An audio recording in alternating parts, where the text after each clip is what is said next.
La segunda de nuestro año jubilar de los 800 años de la Orden Franciscana Seglar. Así como quedamos, cada 4 tenemos la misa votiva de San Francisco y después esta charla que va a versar sobre un tema específico de la Orden Franciscana Seglar. Hoy les quiero presentar esto que es la historia actual y general de la Orden Franciscana Seglar. Como ven, no puse historia desde sus inicios hasta el día de hoy. Este es un tema de veras para especialistas, ¿no?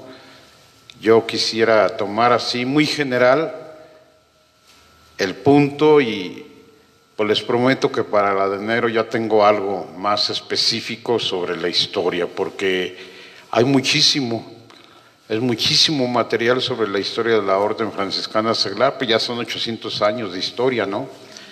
Entonces, hacer un resumen, una síntesis no es fácil, y además hay posiciones también no acordes, ¿sí?, sobre el origen. Entonces, yo aquí quisiera más bien hablar de la historia actual, porque si antes se llamaba Venerable Orden Tercera, ahora se llama Orden Franciscana Seglar. ¿A qué se debe? Y sí voy a tocar unos aspectos históricos, especialmente con relación a la regla y a las constituciones que hoy tiene la Orden Franciscana Seglar. Entonces, ojalá esto les sirva a todos, les ayude a conocer más y mejor esta parte de la familia franciscana que es la que corresponde a los laicos, a ustedes. Bien, así lo titulé: Historia actual y general de la Orden Franciscana Seglar. ¿Quiénes son los hermanos de la Orden Franciscana Seglar? ¿Cómo se organizan? Y la Orden Franciscana Seglar en el mundo de hoy. Bien. ¿De dónde viene la OFS o la Orden Franciscana Seglar? Resulta muy difícil buscar los orígenes de la Orden Franciscana Seglar. Por lo que les decía, hay muchos autores, incluso divergentes entre si San Francisco o no fundó la orden. Todavía hay discusión sobre eso histórica, pero también hay muchos autores que llegan a ciertas conclusiones muy interesantes, que son las que yo aquí quisiera exponer. Los trabajos históricos más recientes sobre el tema piensan que su origen se encontró en los penitentes que florecieron en Europa desde el siglo XII. Se trataba de mujeres y hombres que buscaban seguir una vida de conversión sin dejar su realidad y que se asociaban por lo general en pequeños grupos o fraternidades. San Francisco de Asís no fue el que inventó este estilo de vida penitente y en fraternidad. Él se lo encontró en su tiempo. Era muy común que muchos laicos como ustedes, hombres casados, mujeres, viudos, viudas, solteros, querían vivir radicalmente el Evangelio a ejemplo de los apóstoles y de Jesús. Entonces, en tiempo de Francisco existieron muchos grupos de estos penitentes.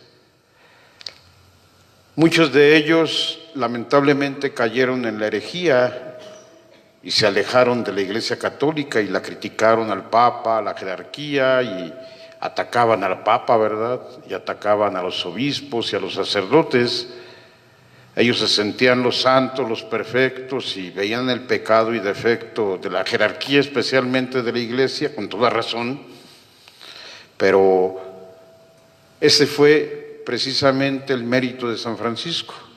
Él quiso siempre vivir su vida de penitente, de penitencia, de conversión continua. Esto significa penitencia al interior de la Iglesia, con la Iglesia, no sin ella, y siempre sujetos a la Santa Madre Iglesia y, decía él, al señor Papa.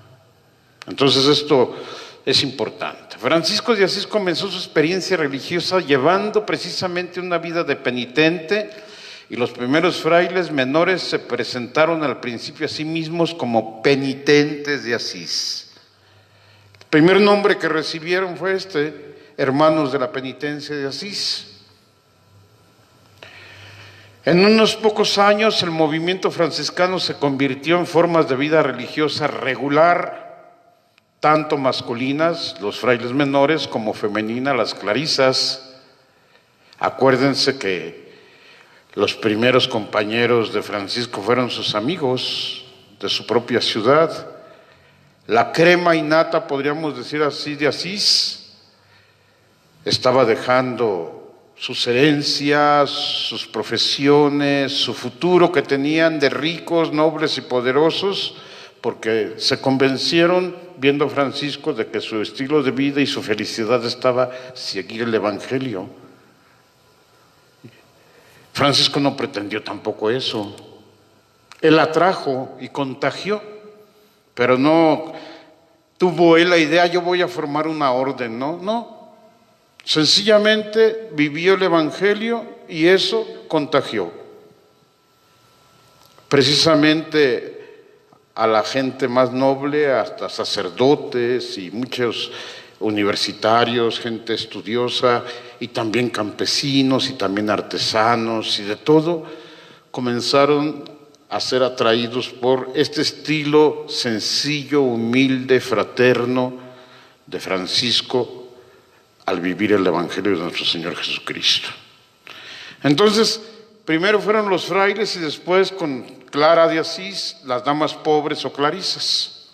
También acuérdense que Clara, para los que saben algo de la biografía de ella, era de una familia muy noble, muy rica, y ella renunció también a toda su familia y al matrimonio que ya le tenían listo su familia para seguir a Jesucristo pobre viviendo el Evangelio. Pero al mismo tiempo, bajo la inspiración directa de Francisco de Asís y de los primeros frailes menores, fueron surgiendo fraternidades de seglares que vivían como hermanos y hermanas de la penitencia y que se sentían integrantes de la gran familia franciscana.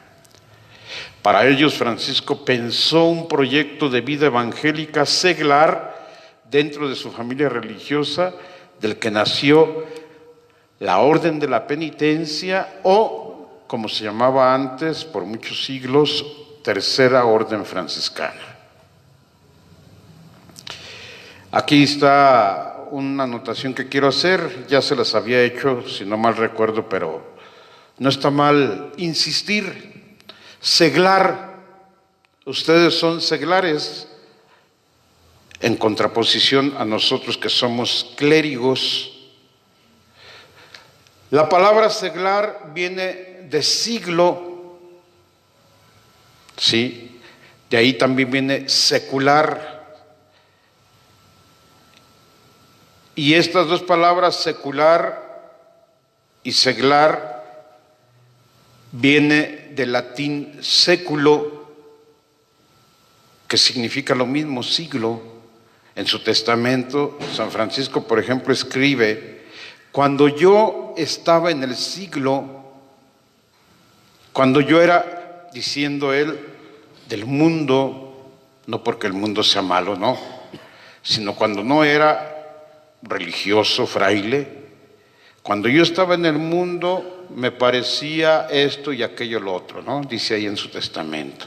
Entonces, seglar es el que está no como clérigo, sino en la vida ordinaria, cotidiana de una familia, de un trabajo, de una profesión, etcétera, como ustedes.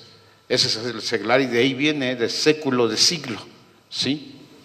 Bien, Francisco, el fundador de la primera tercera orden o OFS.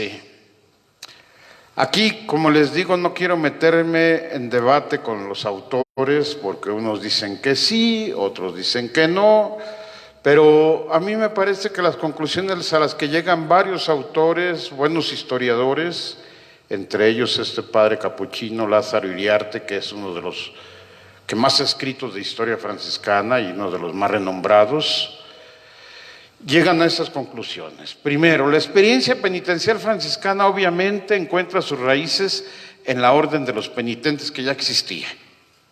Francisco también fue parte de estos grupos penitentes, pero estos nuevos penitentes quisieron ligar su renovación penitencial al nombre de San Francisco. No vayamos a confundir penitencia con mortificaciones, con cosas que antes se hacían y que inmediatamente nos evoca la palabra penitencia como con golpes en la espalda y estos grupos de la procesión del silencio que van así con cadenas y todo eso, ¿no? No, penitencia aquí significa lo que significa en el Evangelio. Metanoia en griego, conversión, cambio de vida, de mentalidad. A esto se refiere este movimiento penitencial. No tanto actos píos de mortificación, de sacrificios, cosas por el estilo, ¿no? Que luego cuando escuchamos penitencia, muchos lolo nos vamos para allá, ¿verdad? Y no, penitencia en sentido bíblico, en sentido evangélico, conversión. A eso se refiere. Del renovado compromiso penitencial de estos nuevos penitentes tomó alma y cuerpo la orden de los penitentes franciscanos. Los penitentes franciscanos son Christi Fidelis Laici, es decir, fieles cristianos laicos, significa en español esta palabra en latín que usa después el Papa Juan Pablo II en una carta que habla sobre ustedes, los laicos, los seglares y su papel en la iglesia. Son fieles cristianos laicos evangélicamente comprometidos en su condición vital para una respuesta en plenitud a la llamada de seguir a Cristo humilde, pobre y crucificado. Ellos no son religiosos en sentido estricto como nosotros, ¿no? Los frailes, que somos parte de la vida consagrada, ¿no? Pero se asocian al apostolado de la primera orden franciscana y a la inmolación contemplativa de la segunda orden franciscana en el testimonio de la novedad salvadora del Evangelio. Vamos, esta es la introducción que quería hacer, ¿no? En términos muy generales históricos. ¿De dónde viene? Era la pregunta, ¿verdad? La orden franciscana seglar. Pues de este movimiento franciscano inspirado en la persona de San Francisco, que llegó a formar la familia franciscana, la primera orden de los frailes, la segunda de las religiosas y la tercera de ustedes de los laicos. ¿Sí? De ahí viene. La historia actual de la OFS con relación a su naturaleza y a sus leyes. Su naturaleza, cuando hablamos de naturaleza es responder a la pregunta, ¿quién es este grupo? ¿Quiénes son? ¿De quién se trata? ¿Sí? Bien. ¿Cuál es el nombre oficial de la OFS y qué significado tiene el cambio del antiguo nombre a este nuevo? En adelante, la tercera orden franciscana se llamará Orden Franciscana Seglar. Por muchos siglos se llamó Venerable Orden Tercera.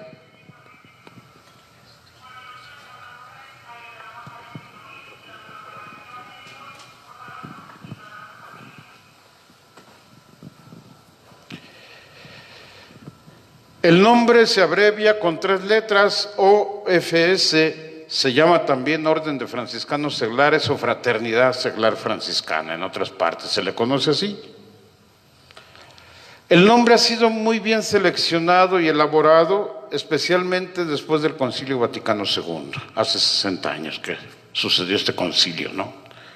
Significa un profundo cambio de estructuras, de usos y de mentalidad para poner a la OFS al tono con lo que enseña y pide la Iglesia a partir del Concilio Vaticano II. Una pregunta a ustedes y a los que nos están viendo y oyendo a través de las redes. ¿Todos saben lo que es el Concilio Vaticano II?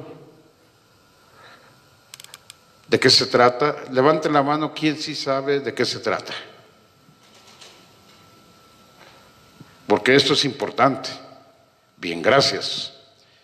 Muchos pues hemos oído hablar y mencionar Concilio Vaticano II. ¿Pero qué es? ¿De qué se trata? Fue un parteaguas en la vida y en la historia de la Iglesia y de la sociedad actual. Fue el Papa Juan XXIII, ahora santo, San Juan XXIII, que en 1960 convocó a un concilio, a toda la iglesia de todo el mundo. Y él comenzó ese concilio que después continuó, después de su muerte, el Papa San Pablo VI. 5 años de trabajo de obispos, comisiones, de teólogos especialistas. También se invitó incluso a otras iglesias no católicas, sí, protestantes, ortodoxos. Y la pregunta que se hacían en este concilio es: Iglesia, ¿quién eres tú? Preguntar a la iglesia: ¿quién eres tú? Su identidad, ¿de qué se trata? Y de aquí salieron 4 constituciones dogmáticas sobre la liturgia, sobre la revelación y 2 sobre la iglesia. Fue cuando se cambió, y muchos de nosotros ya no lo vivimos, pero nuestros abuelos, nuestros padres sí. Por ejemplo, la misa antes era en latín y de espaldas al pueblo, ¿verdad? Ya muchos no entendían de qué se trataba. Y en 1965 cambió todo en la iglesia, gracias a este concilio, ¿no? Se habló las lenguas nativas, vernáculas, como se dice en cada país, en la liturgia, en la misa y en todos los sacramentos. Se hizo la misa ya de frente al pueblo, pero no solamente cambió ese aspecto de culto y litúrgico, sino también el concepto de iglesia. Si antes teníamos un concepto piramidal de la iglesia, muchos lo siguen teniendo todavía así, que hasta arriba está el Papa, y luego los cardenales, y luego los obispos, y luego los sacerdotes, y luego los religiosos, y hasta el último, la gran mayoría que son ustedes los laicos, ¿no? No, ya no. Se vuelve nuevamente a las fuentes del Evangelio y a los primeros siglos de la iglesia. La iglesia somos todos. Y su imagen ya no es una pirámide, un triángulo, sino un círculo. Todos con la misma dignidad, la misma vocación a la santidad, pero con diferente tarea, cada uno. Y lo mínimo somos la jerarquía, que tenemos un servicio, y es eso, la jerarquía sirve a todo el pueblo de Dios, y este es el concepto nuevo de iglesia, que no es nuevo, se recuperó sencillamente de los evangelios y de los primeros 5 siglos de la iglesia, que se había perdido. Somos el pueblo de Dios, todos, la iglesia, somos todos, ¿sí? Bautizados, llamados todos a la santidad, cada uno en su vocación. Y sobre la Biblia y la revelación y la vida consagrada y la catequesis y muchísimos temas, todo lo renovó este Concilio Vaticano II. Entonces también sobre la vida religiosa trajo un concepto renovado, nuevo, pero que no inventó nada. Sencillamente el Concilio Vaticano II invita a los religiosos y a las religiosas a ser fieles a su carisma, a ir a las fuentes de su nacimiento, de su origen, y a ser fieles a la iglesia. Bien, por eso estamos aquí mencionando esto, porque el concilio lo cambió todo. El concilio trajo un nuevo derecho canónico, el concilio trajo un nuevo catecismo de la iglesia, el concilio trajo un nuevo modo de catequizar y directorio catequístico general, el concilio trajo directorios para los religiosos, para los sacerdotes, para los obispos, para los laicos. Un concepto nuevo de cada sacramento, del bautismo, de la confirmación, de la confesión, de la Eucaristía, del matrimonio, del orden sacerdotal, de la unción. Todo se renovó gracias a este concilio. Entonces, cuando oigan Concilio Vaticano II, se trata de este movimiento que provocó el Papa San Juan XXIII, San Pablo VI, y que les tocó poner en práctica a estos grandes papas últimos, ¿no? Desde Juan Pablo II, el Papa Benedicto y ahora el Papa Francisco. Ellos están poniendo en práctica lo que allá comenzó, ¿sí? Se puede dar una definición de la Orden Franciscana Seglar. El Código de Derecho Canónico da la siguiente. Este código se renovó en 1983 por orden del Papa Juan Pablo II, porque el último que teníamos para toda la Iglesia Universal era de 1917. Pero ya habían cambiado las cosas y se necesitaban también renovar las leyes de acuerdo a los nuevos cambios que había en la sociedad, en el mundo, y a los cambios que trajo el Concilio Vaticano II. Y hasta 1983 apareció este nuevo Código del Derecho Canónico. ¿Qué es el Código del Derecho Canónico? Pues las leyes de la Iglesia. Es un libro así de grueso, ¿no? Con todas las leyes de la Iglesia, con diferentes partes, capítulos, en donde habla también de ustedes los laicos. Y habla de este grupo que llamamos Orden Franciscana Seglar, pero aquí en el Código se contempla como tercera orden, porque no es la única tercera orden. Hay otras terceras órdenes de otros institutos religiosos, ¿verdad? De los carmelitas, de los mercedarios, no mercenarios, ¿verdad? Y otras órdenes, ¿no? Sí. Dice así, se llaman órdenes terceras o con otro nombre adecuado, como el caso de la Orden Franciscana Seglar, aquellas asociaciones cuyos miembros, viviendo en el mundo y participando del espíritu de un instituto religioso, se dedican al apostolado y buscan la perfección cristiana bajo la alta dirección de ese instituto. Bien. La regla de la Orden Franciscana Seglar en el artículo 2 y las constituciones generales también de la Orden Franciscana Seglar traen la siguiente descripción que luego vamos a explicar párrafo por párrafo. Por eso lo separé. Me parece que es muy importante. Y aquí estamos entrando a lo que llamamos naturaleza. ¿Qué es la Orden Franciscana Seglar en nuestra historia actual? Que no vayamos a confundir con lo que fue antes del concilio. ¿Qué es hoy? ¿Cómo se concibe?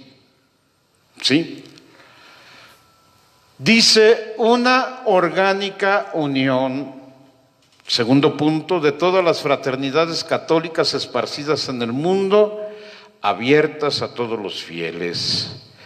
En estas fraternidades los hermanos, impulsados por el Espíritu, alcanzar la perfección de la caridad en su propio estado secular, se comprometen mediante la profesión a vivir el Evangelio a la manera de San Francisco y con la ayuda de esta regla aprobada por la Iglesia. No me voy a detener en toda la definición porque vamos a ir paso por paso y vamos a comprender mejor lo que significa esta definición que la misma regla y las constituciones dan sobre la Orden Franciscana Seglar actual. Continúa. Y voy a hacer puras preguntas como catecismo, como le hace el padre Cornelio Moya en su libro, ¿verdad? Que él escribió sobre esto. ¿Qué quiere decir que la OFS es una orgánica unión? Quiere decir que la OFS es una institución dentro de la Iglesia, que tiene notas individuantes y características, que posee una organización, estructura interna completa, que se rige por normas y leyes aprobadas por la Iglesia. Es una institución, no es cualquier movimiento, grupito, no, es toda una institución. Así como nosotros los frailes somos una institución, o las religiosas o monjas son una institución, también la Orden Franciscana Seglar es toda una institución dentro de la Iglesia, que posee una organización, una estructura interna completa y que se rige por normas y leyes aprobadas por la Iglesia. Las normas o leyes que rigen a la Orden Franciscana Seglar son, en primer lugar, el Código del Derecho Canónico, que nos rige a todos los católicos, a todas las instituciones católicas, entre ellos nosotros los religiosos y religiosas, y también a la Orden Franciscana Seglar. La misma regla de la Orden Franciscana Seglar, las constituciones generales de la Orden Franciscana Seglar, el ritual y los estatutos particulares. Cada nación puede tener en la organización de la Orden Franciscana Seglar sus propios estatutos, y también cada región y también cada fraternidad local, si quieren. Eso dependerá de sus autoridades, ¿no? Que son laicos. Fíjense, aquí va a haber una diferencia con el pasado.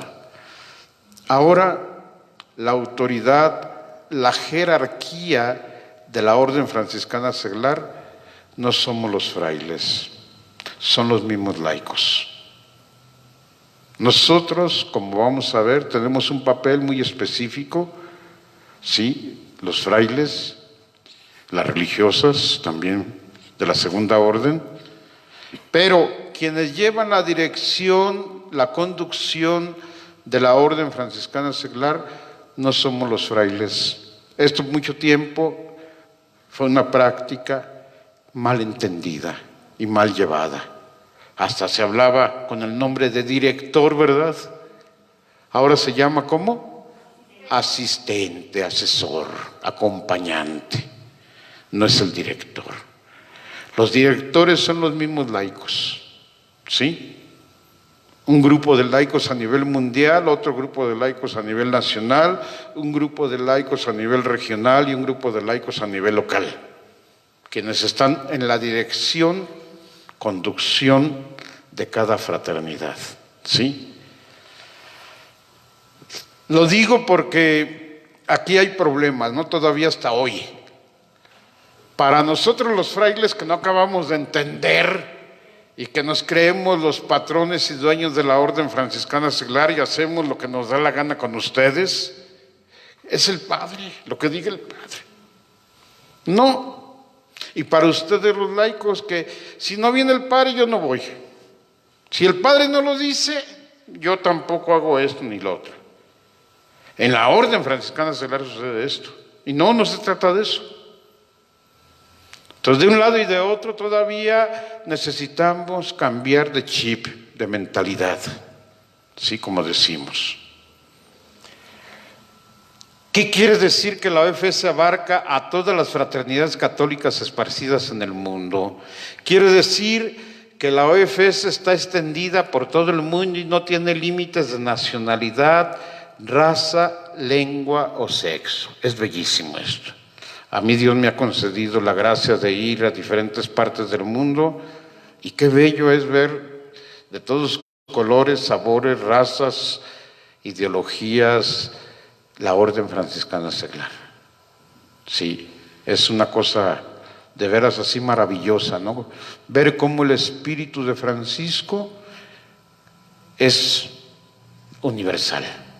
Incluso, como les decía ya la reunión pasada, la charla pasada, entre los protestantes también hay franciscanos seglares, de la Orden Franciscana Seglar, con otra organización, con otro estilo y todo, y muchos simpatizantes también entre los musulmanes, aunque ustedes no la crean, pero hay simpatizantes de Francisco de Asís. Conocí yo a algunos allá en Marruecos y me quedé con el ojo cuadrado, que siendo ellos musulmanes, simpatizan grupos con Francisco y forman grupos también de franciscanos entre el Islam.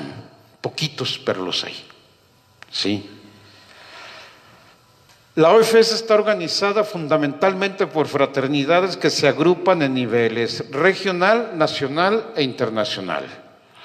Aquí la OFS local, ¿cómo se llama? San Luis de Francia. Tiene el nombre de la fraternidad. Yo pensaba que era San Francisco de Asís, no, pero es San Luis de Francia, es su patrono de esta fraternidad local. Y tienen parte en una región que se llama San Pedro y San Pablo, porque hay otras regiones en México. Y todas juntas forman la fraternidad nacional y tienen su ministro nacional, su ministro regional y su ministro local. Sí, todos lo conocemos, es José, el ministro actualmente aquí en la localidad. Sí. Se necesita, a ver, aquí va, ser católico como condición indispensable para pertenecer a la OFS. Entre los hermanos protestantes y anglicanos hay actualmente algunos grupos de admiradores de San Francisco que siguen en parte su espiritualidad. Estos grupos, sin embargo, no pertenecen a la OFS, esta que estamos hablando. Hay muchos simpatizantes, ¿sí? Yo me acuerdo, nosotros los frailes tenemos nuestra casa de teología en El Paso, Texas, y en una parte de la ciudad, en la montaña, de repente se ve así una reproducción bellísima en chiquito del Sacro Convento de Asís, y pensábamos que era católica y llegamos y no, es episcopaliana, protestante esta iglesia, esta parroquia, se llama Parroquia de San Francisco de Asís, pero es de los protestantes, y reproduce todo así, hicieron así en chiquito la Basílica de San Francisco y el Sacro Convento, así como los vemos en las fotos, ¿no? Y sucede que era una parroquia episcopaliana, no católica, y se llama así, Parroquia de San Francisco de Asís, Iglesia Episcopaliana, decía ahí. Es interesante, ¿no? Este atractivo que tiene entre ellos también, ¿verdad? ¿Qué quiere decir? Que las fraternidades de la OFS están abiertas a todos los fieles. Quiere decir que a la OFS pueden pertenecer todos los seglares católicos, hombres y mujeres, niños, jóvenes y viejos, casados, solteros y viudos. Entonces, todos pueden entrar, no hay restricción para ninguno. También pueden pertenecer a la OFS los clérigos seculares, diáconos, presbíteros y obispos. ¿Qué quiere decir? Seculares, diocesanos, que no pertenecen a ningún instituto religioso, ¿sí? Y de hecho hay un grupo grande de papas que fueron franciscanos seglares. En los últimos fue el Papa Juan XXIII, San Juan Pablo II también. Yo recuerdo que el proceso de canonización, beatificación primero y canonización del Papa Juan XXIII lo llevó incluso la Orden Franciscana. El padre Luis Martín, que ustedes conocen, Fray Luis Martín, a él le tocó, junto con el padre da Rosa, llevar todo el proceso de beatificación y canonización del Papa Juan XXIII como terciario franciscano. Por eso le correspondió a la orden llevar adelante este proceso. Y me acuerdo mucho que en la televisión está allí Luis Martín con el padre da Rosa presentando la propuesta del Papa, ¿verdad?, para la beatificación y canonización después de Juan XXIII. Sí. ¿Qué quiere decir? Que en estas fraternidades los hermanos, impulsados por el Espíritu, alcanzar la perfección de la caridad. Quiere decir que para ingresar a la OFS se necesita una verdadera vocación o carisma. No todos tienen esta vocación a ser franciscano, incluso como laico. Esta vocación o carisma la concede libremente el Espíritu Santo a quien Él quiere. A veces yo escucho en algunos lugares que, ay padre, bonito antes que éramos 1500 hermanos y hermanas de la tercera orden, y ahorita mira, ya nada más somos 50 gatitos aquí. No interesa, lo importante es que tengan vocación. Antes mucha gente entraba a la orden, pues porque así era, así se estilaba, ¿no? Traer ¿cómo se llama? El escapulario. Pero pensaban que era lo mismo estar en la Asociación de la Virgen del Carmen, en la Legión de María, en la adoración nocturna, en esto, es decir, hasta se ponían como, yo le digo a una señora allá en Juventino Rosa, le decía, ahora qué escapulario le toca. Diario se cambiaba uno, ¿no? Como si fuera así como, no, esto es una vocación. No se trata de ponerse un escapulario del Carmen, de San Judas o de quien sea, ¿no? Es una vocación. Me parece que esto es importante, ¿sí? Entender que se trata de una vocación. Quiere decir también que al ingresar a la OFS el candidato se decide a buscar el grado más alto de perfección posible al cual todos los bautizados hemos sido llamados. Es decir, la santidad. ¿Y la santidad en qué consiste? En perfeccionarse en el amor. No es otra cosa. Un santo es para eso. Y ser santo significa eso. Perfeccionarse en el amor a Dios, en el prójimo. Cuando se hace una prueba, un proceso completo de canonización de un santo, aquí es donde se fija la congregación, que este hombre, esta mujer, vivió el amor heroicamente y perfectamente a Dios en el prójimo. Porque en eso consiste la santidad. ¿Sí? Bien, ¿qué quiere decir que los miembros de la OFS buscan la perfección en su propio estado secular? Ya hablamos, por eso puse el mundo ahí, ¿verdad? Y todas las razas, ¿no? Porque se trata de el mundo. ¿Sí? Se trata de ser y vivir tu vocación en el mundo. ¿Sí? Quiere decir que al ingresar a la OFS, el candidato conserva su estado de seglar y a partir de él busca la perfección y realiza su apostolado. Ser seglar no es una condición negativa que se debe soportar, sino una vocación que se debe vivir y una misión que se debe cumplir. Me acuerdo mucho de una señora que llegó y me dijo, ay padre, pues fíjese que, pues yo cuando era joven me metí a un convento de monjitas, pero pues como no tenía vocación, pues me salí y me casé. Sí, fíjense lo que está diciendo esta señora. Como si ser casada no fuera vocación. No tenía vocación. Y me casé. Como si ser casada no fuera vocación. Entonces, como ya no quedaba otra, pues me casé. No. Ser casado, ser soltero, ser viudo, ser laico es una vocación. Y no es algo negativo. Por mucho tiempo sí se pensó en esto, ¿verdad? Que la máxima dignidad, la máxima maravilla y privilegio era ser padrecito o monjita. Como si ser casado o ser soltero no fuera lo máximo también, ser laico. Por eso yo aquí digo no es negativo, no es algo negativo, al contrario. ¿Sí? Y es que hubo mucho tiempo en que se ensalzó, se privilegió, se llevó a lo más alto la vocación sacerdotal y religiosa como lo perfecto, ¿verdad? Y casi imperfecto era el matrimonio. Tan así era que antes del Concilio Vaticano II, pues la gente se casaba a las 5 de la mañana, ¿verdad? Casarse casi era como un pecado. En serio, Yo creo que muchos recordarán de nuestros papás, abuelos que se casaban a las 5 o 6 de la mañana y que nadie se diera cuenta. Eso sí, los funerales al mediodía con todo y pompa así grandísima, ¿no? Era otro concepto. Se veía el matrimonio en un estado inferior que la vocación sacerdotal y religiosa, ¿no? Me acordé de un chiste ahorita, ¿no? Estaban unos niños en la primaria y le tocó a una monjita exponer el tema de la sublimidad de la vocación sacerdotal. No, hombre, habló maravillas de los padrecitos, ¿no?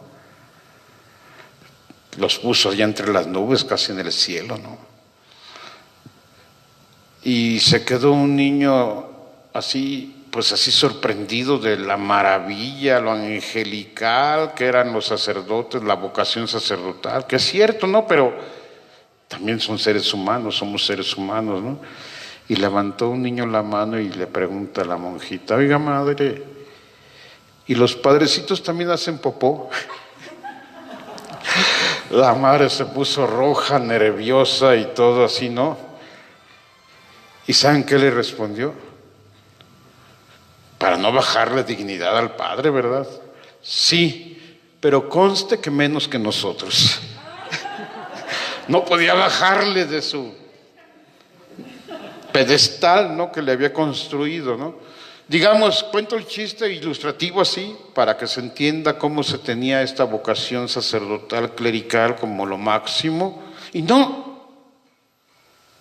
Nuestra vocación sacerdotal de religiosos, de religiosas, laical como las de ustedes, tiene la misma dignidad y el mismo valor, y son servicios diferentes y todos llamados a lo mismo, la santidad. ¿Sí? Esto es muy importante. Y esto que se tiene que entender precisamente sobre esto aquí, al seglar le toca en la Iglesia como vocación propia y misión particular gestionar los asuntos temporales y ordenarlos según Dios. Como seglar debe permanecer en el seno de la familia y estar empeñado en los asuntos temporales de su trabajo y profesión. Les toca influir con el Evangelio en la cultura, en la educación, en la economía, en la política, en lo social, en todo esto y más. Es donde ustedes entran. ¿Sí?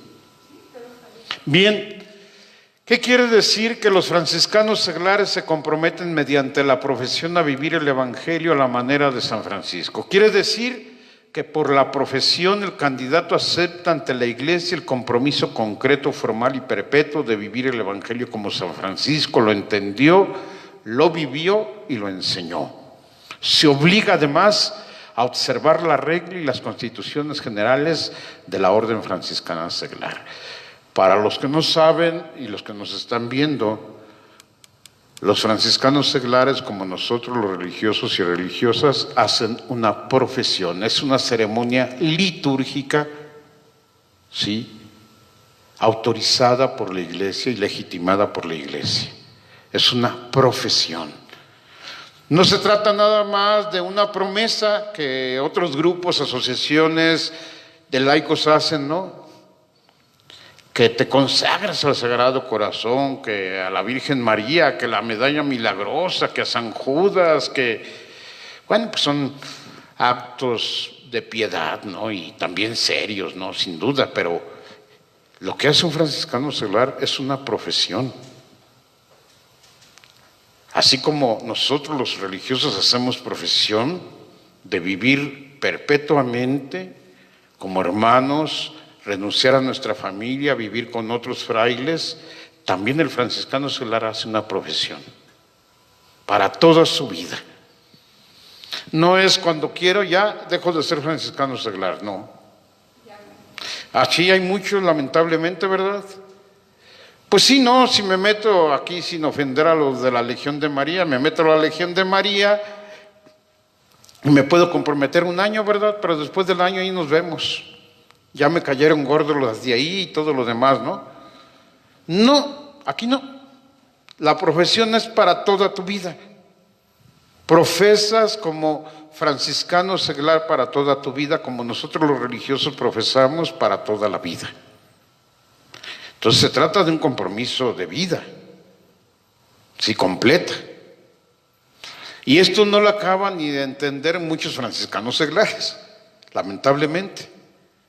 Por eso yo quería insistir en esto antes de entrar a la historia, que podemos entrar en enero, pero que quede bien claro que es primero la Orden Franciscana Seglar, ¿no? Y ya de ahí la historia entonces se nos va a hacer hasta apasionante, ¿no? Y bella, ¿sí? Por medio del acto litúrgico, fíjense bien, es un acto litúrgico, ¿sí? No cualquier acto. La liturgia es el ejercicio del sacerdocio de Cristo y la perfecta glorificación del Padre por el Hijo en el Espíritu Santo. Y el ejercicio de nuestro sacerdocio en Cristo. No es cualquier cosa la liturgia. Entonces es un acto litúrgico de la profesión. Por medio del acto litúrgico de la profesión, la Iglesia, por su parte, acepta y bendice solemne y oficialmente el compromiso del franciscano seglar. A mí me parece que, y por ahí entre los temas proponíamos eso, que es muy importante esto. Reflexionar hasta en la fórmula de la profesión. ¿Qué significa su profesión de ustedes? Nada más, podemos llevarnos todo un retiro de una semana solamente reflexionando las palabras de la profesión que hicieron el día que profesaron. Sí, entonces es muy interesante esto, ¿no? ¿Qué significa su profesión? Su consagración. como laico, como seglar franciscano. ¿Cuál es su legislación fundamental? Es decir, sus leyes. Dos documentos son fundamentales para la orden franciscana seglar: la regla y las constituciones generales. Al inicio estaban separadas, ¿se acuerdan? Había un librito así de la regla y aparte las constituciones, ¿no? Porque primero apareció la regla y hasta después las constituciones, ¿no? Pero ahorita ya en un solo libro está todo: regla, constituciones y ritual, ¿sí? Aprobados por la Iglesia, por el Vaticano, por la Congregación de los Institutos de Vida Consagrada y también por la Congregación del Culto Divino, en el caso del ritual. Entonces no es cualquier cosa, es algo que aprueba la Iglesia para todo el mundo, para toda la OFS de todo el mundo. Y lo aprueba la más alta autoridad de la Iglesia, el Vaticano, ¿sí? Y las congregaciones que dependen del Papa. Bien, ¿por quién, cuándo y cómo se aprobó la regla actual? La regla actual de la OFS fue aprobada y promulgada por el Papa San Pablo VI el 24 de junio de 1978 con el breve pontificio El Seráfico Patriarca. Fíjense, unos 2 meses menos antes de morir, porque él murió en agosto o en septiembre. No, en agosto murió en el 78, 2 meses antes de morir aprueba la regla, la nueva regla. Digo la nueva porque no es la única, ¿sí? Bien, ¿de cuántas partes consta la regla? Ahí van a ir apareciendo varias fotos de consejos nacionales de diferentes lugares del mundo, ¿no? No me acuerdo de qué parte de África, pero evidentemente es de África, sí. Esta fraternidad nacional, este consejo, ¿sí? La regla consta de un prólogo que se titula Exhortación de San Francisco a los hermanos y hermanas de la penitencia, de 3 capítulos. El primero, la orden franciscana seglar. Segundo, la forma de vida. Tercero, la vida de fraternidad. Los 3 capítulos se subdividen en 26 artículos. Antes a nosotros los frailes nos obligaban a aprendernos de memoria todavía durante el noviciado la regla que nos dejó a nosotros San Francisco, que son 12 capítulos, ¿verdad? No sé si ahora lo practiquen también ustedes de la orden franciscana seglar, que de memoria se aprenda la regla, ¿no? ¿Antes sí lo hacían o no? ¿No, nunca lo han hecho? Sería bueno. Pero sí, en serio, una parte del examen del noviciado para nosotros era decir de memoria delante de todos los frailes, maestros y todo, toda la regla, los 12 capítulos, ¿sí? Y ahí que si te equivocaras, ¿no? Pues ni modo, pero así era, ¿no? Era decir de memoria toda la regla, ¿no? ¿De dónde está tomado el prólogo de la regla de la orden franciscana seglar? Porque es muy importante, es un escrito auténtico de San Francisco. Lo que se cree que fue la protorregla, la primera regla que San Francisco dio a los hermanos franciscanos seglares. Del mismo San Francisco. Esta exhortación la escribió a los hermanos y hermanas de penitencia un poco antes que la carta a todos los fieles que ya conocíamos. Por mucho tiempo, esta carta a los fieles, donde existen 2 redacciones, a una se le llama Carta de los Fieles 1, Carta de los Fieles 2, se creyó que fue lo primero que San Francisco escribió a los hermanos de la penitencia, pero no, se encontró afortunadamente uno anterior, este escrito, esta exhortación, ¿sí? Esta exhortación fue declarada auténtica en 1976 después de un largo y minucioso estudio crítico del padre Fray Cayetano Esser, y la exhortación es más antigua y breve que la carta. El padre Esser es toda la autoridad reciente en el mundo, un fraile alemán que ya murió, sobre los escritos de San Francisco en el siglo XX y XXI, ¿sí? No existe mayor autoridad de científicos sobre los escritos y biografías de San Francisco que él. Y a él le tocó hacer el estudio y él, con toda su ciencia, investigación histórica, filológica y todo lo demás, logró decir y ver y comprobar que es auténtico este escrito de San Francisco, ¿sí? ¿Por qué se escogió esta exhortación como prólogo de la regla? Se escogió esta exhortación como prólogo para que los franciscanos seglares oyeran hablar al mismo San Francisco y conocieran lo que el seráfico fundador pensaba y deseaba de sus seguidores seglares. Me estoy dando prisa porque ya no tarda en llegar la Virgen, la Purísima. ¿Ya llegó? Bueno, pues que ahí se reciba, ¿verdad? Los que estén ahí. Sí, ya. Lo importante es que mañana tenemos la novena, el rosario y la misa, ¿sí? ¿De qué trata la exhortación? Trata de los que hacen penitencia o se convierten y de los que no quieren hacer penitencia o convertirse, describiendo con exquisito sabor evangélico la suerte de unos y de otros y llamando a todos a la verdadera conversión, porque eso es penitencia, conversión. Síguele. ¿Traduce realmente esta exhortación el espíritu de San Francisco? Sí, porque en ella deja entrever San Francisco su experiencia personal de converso y al mismo tiempo manifiesta que su regla y vida no es otra cosa que el Evangelio de nuestro Señor Jesucristo. Hacer penitencia y vivir de acuerdo con la forma del Evangelio son las dos enseñanzas principales de San Francisco en su exhortación a los hermanos de penitencia. Fíjense, no se les olvide esto, regrésalo por favor. Hacer penitencia, es decir, convertirse y vivir de acuerdo a la forma del Evangelio, son las dos enseñanzas principales para ustedes los franciscanos seglares, ¿sí? De parte de San Francisco. Síguele.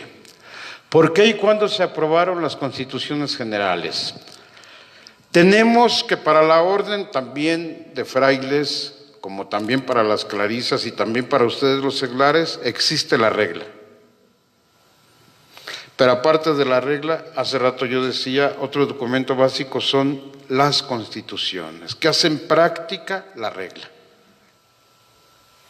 ¿Sí?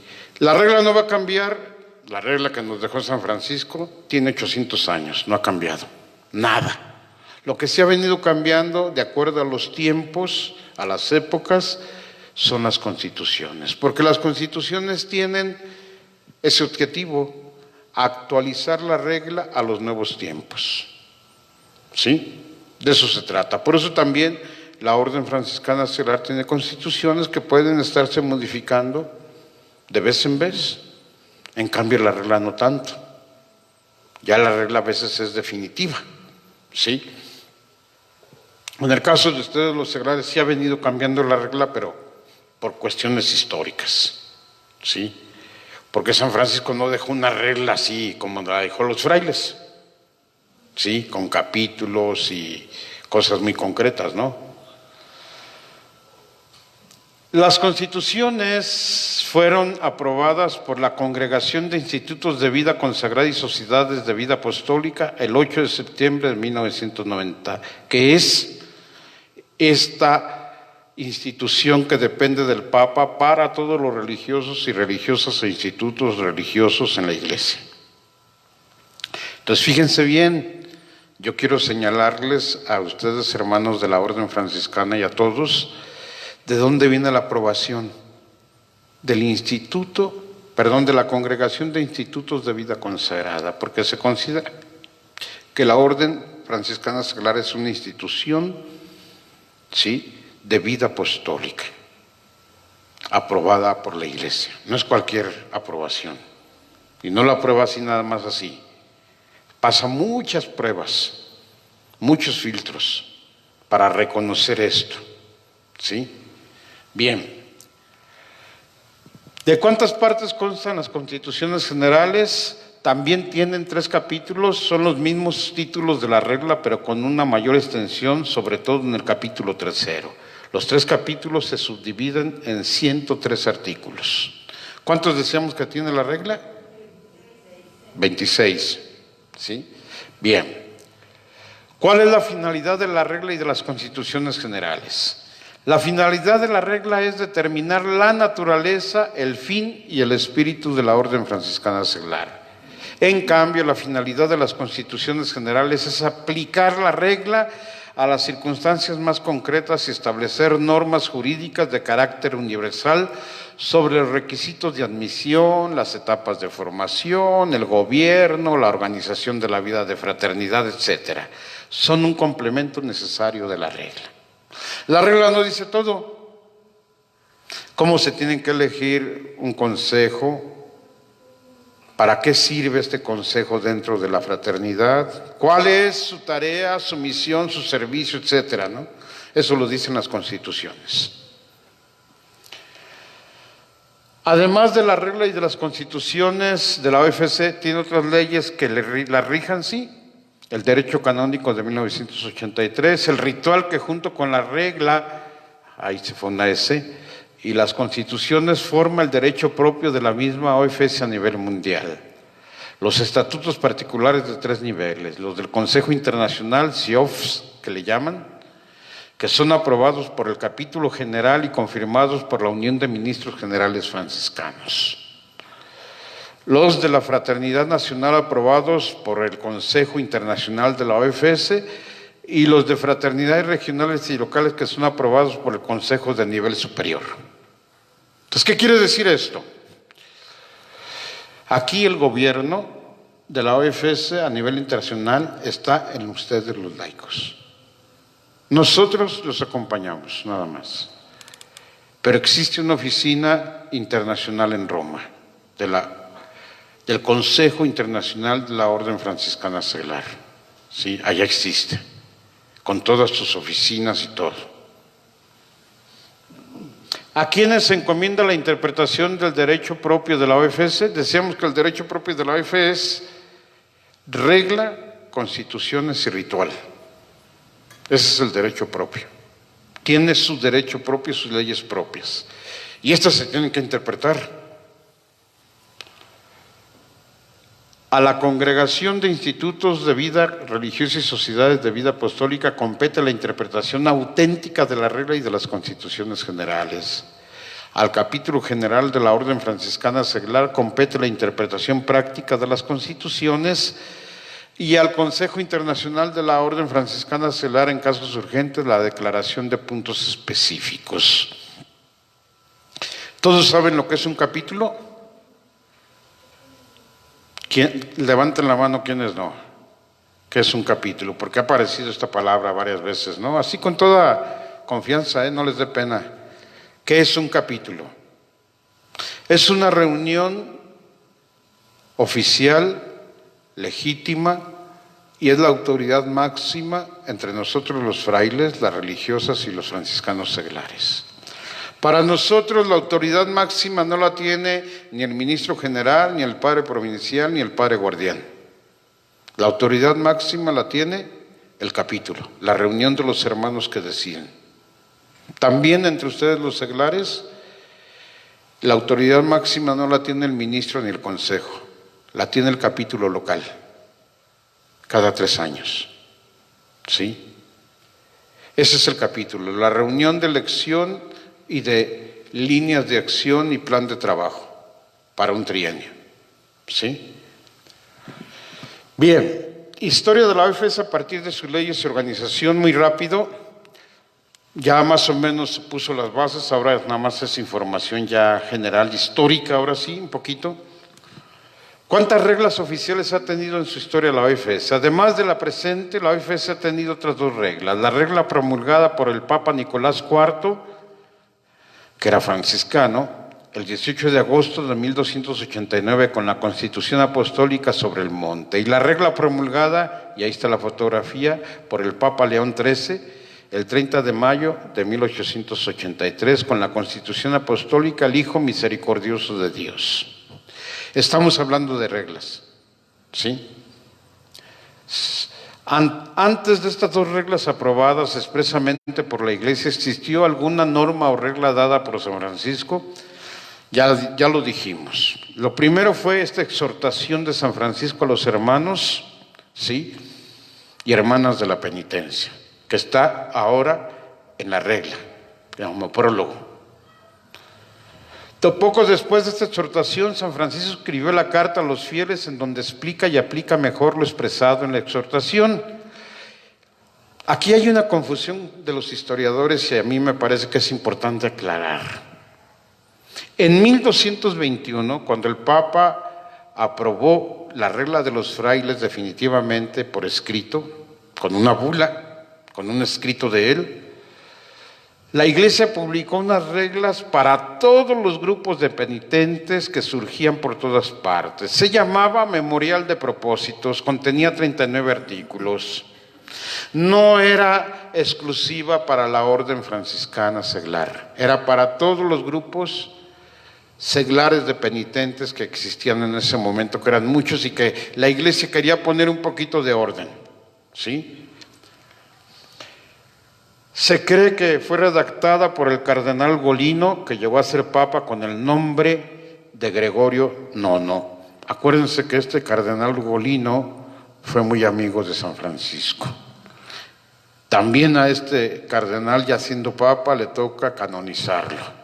A él, a Santa Clara, a San Antonio. ¿Sí?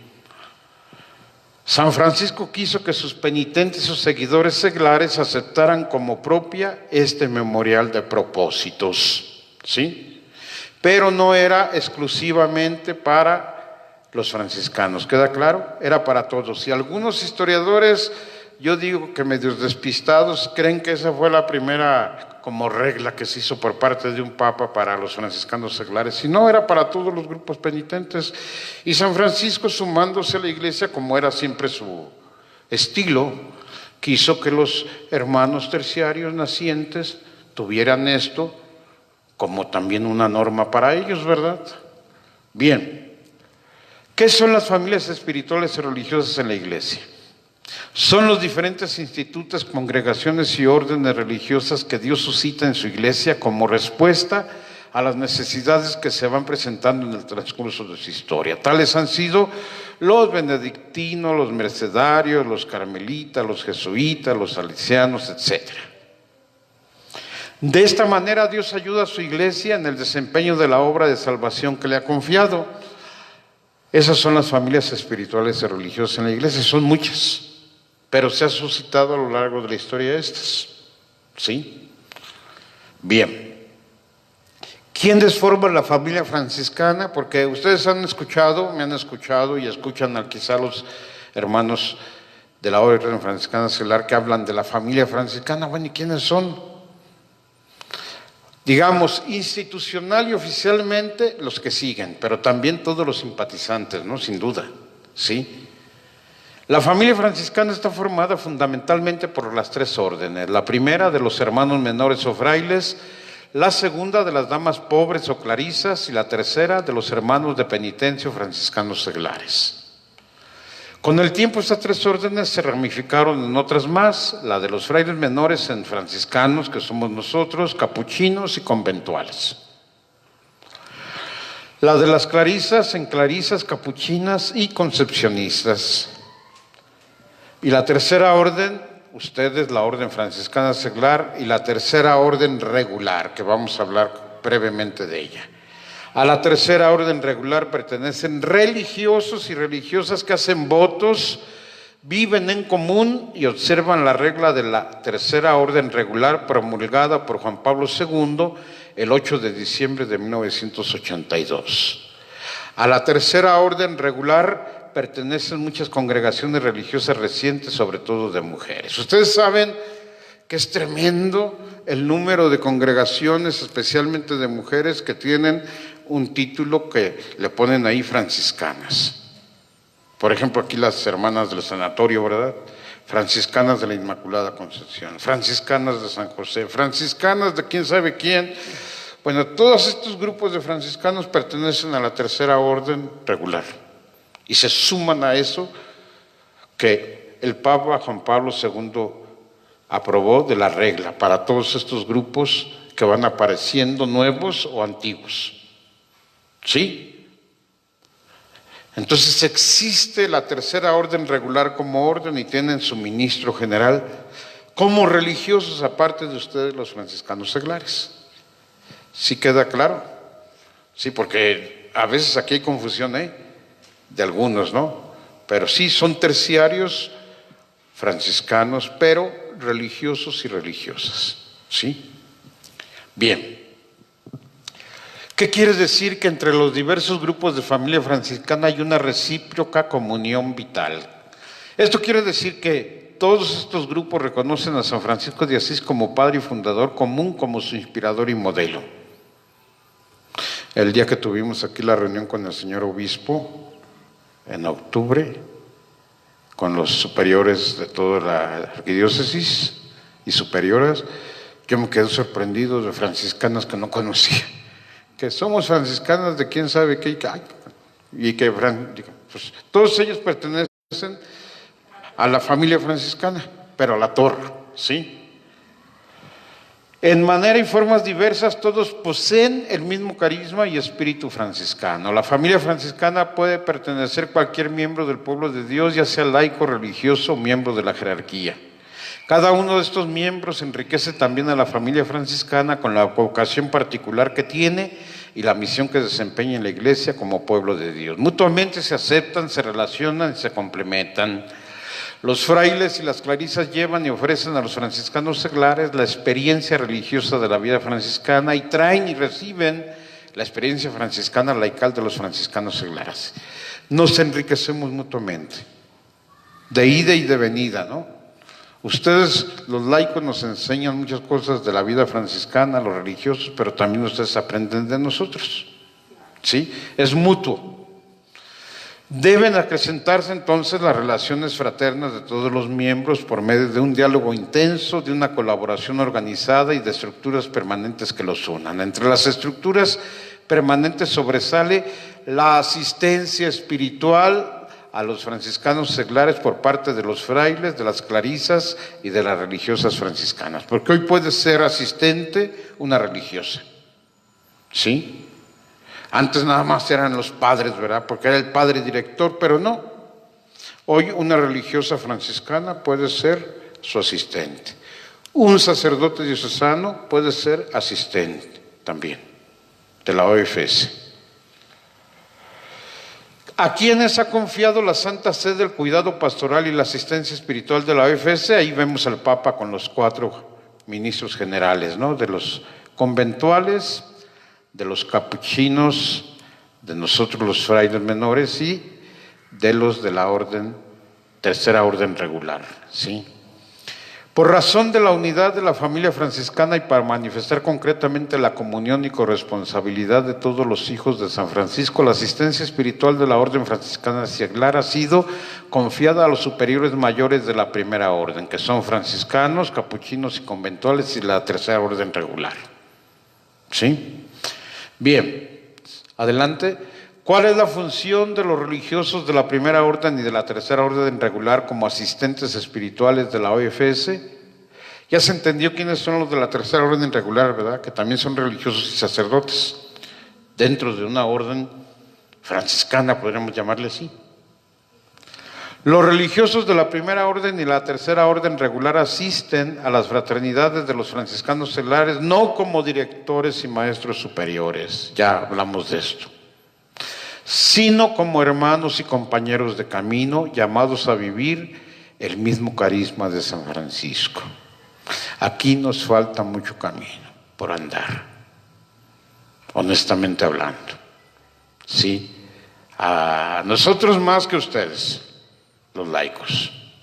Yo lo reconozco, yo fui asistente regional allá en el norte, en la región de San Felipe de Jesús, de Chihuahua, y he sido varias veces asistente de fraternidades locales y en las reuniones de asistentes que tenemos a nivel regional o nacional, pues ahí evidenciamos que nos falta mucho crecer en este acompañamiento de hermanos, ¿sí?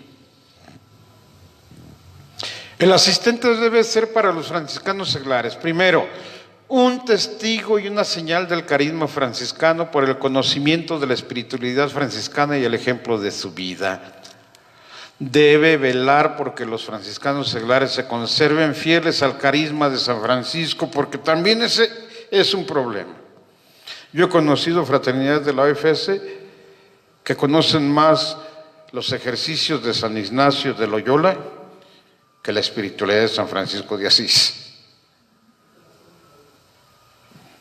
Digo, pues ¿dónde estamos, no? ¿De qué se trata? O son jesuitas o son franciscanos. Y no porque sea malo eso, pero a veces descuida lo propio, las fuentes, los escritos, las biografías, la espiritualidad franciscana, y se anda con otra espiritualidad de esa quién sabe qué, que bien bonito padre, que nos trajo un padre, una hermana que vino y fue de visita, quién sabe qué basílica, qué santuario, y nos trajo estos libritos y saben muy bien de todo eso, pero de San Francisco nada. Entonces es muy importante que el asistente asegure que se trata de espiritualidad franciscana, en base a San Francisco, a sus escritos, a sus biografías, a su espiritualidad, ¿sí? Un hermano mayor que les proporciona ayuda y consejo en su vida y los alienta e inspira en su apostolado. Si el asistente sacerdote tiene también la obligación de educar en la fe a sus hermanos seglares, porque por vocación, por naturaleza, el sacerdote es catequista de todos los seglares, ¿sí? Un canal o vínculo de unión entre la Primera Orden y la OFS. Síguele. Pues ya se acabó, ¿verdad? Bien, pues ojalá les haya ayudado a todos, primero de la Orden Franciscana misma, a recordar su naturaleza, su historia con relación a la regla de las constituciones, y a los que no la conocían, pues nos dé la oportunidad de ver y conocer esto que de veras es impresionante y que muchos desconocemos. No es un grupito piadoso cualquiera, no es una asociación piadosa, es una institución de la Iglesia, sí, reconocida oficialmente por la Iglesia, con una vida larga de 800 años, que ha producido muchísimos santos también, gracias a Dios, a lo largo de 800 años. Bien, en la siguiente nos vemos para ver el 4 de enero, si nos lo permiten las circunstancias, si todo se cierra, no sabemos cómo se vaya a poner, pero si Dios quiere, pues el 4 de enero nos tocaría Historia de la Orden en el mundo y en México. ¿Cómo es que se vino a implantar aquí a México? ¿Cómo llegó aquí a México y cómo se desarrolló? Pero primero en el mundo unos rasgos grandes, ¿no? No sé si alguien de ustedes, el hermano o Maura, sepan cuántos millones de hermanos son ahorita. ¿No tienen datos? Porque hay datos más o menos actualizados cada año del número de hermanos en todo el mundo, ¿sí? Pero se llega a millones, ¿no? No me acuerdo, voy a ver si encuentro los datos, ¿sí? Pónganse de pie. El Señor esté con ustedes. La bendición de Dios Todopoderoso, Padre, Hijo y Espíritu Santo, desciendan sobre ustedes y permanezcan para siempre. Buenas noches a todos, paz y bien, y si les gustó, inviten a otros, y si no, mejor quédense callados, ¿sí? No les digan nada, ¿sí? Bien, gracias.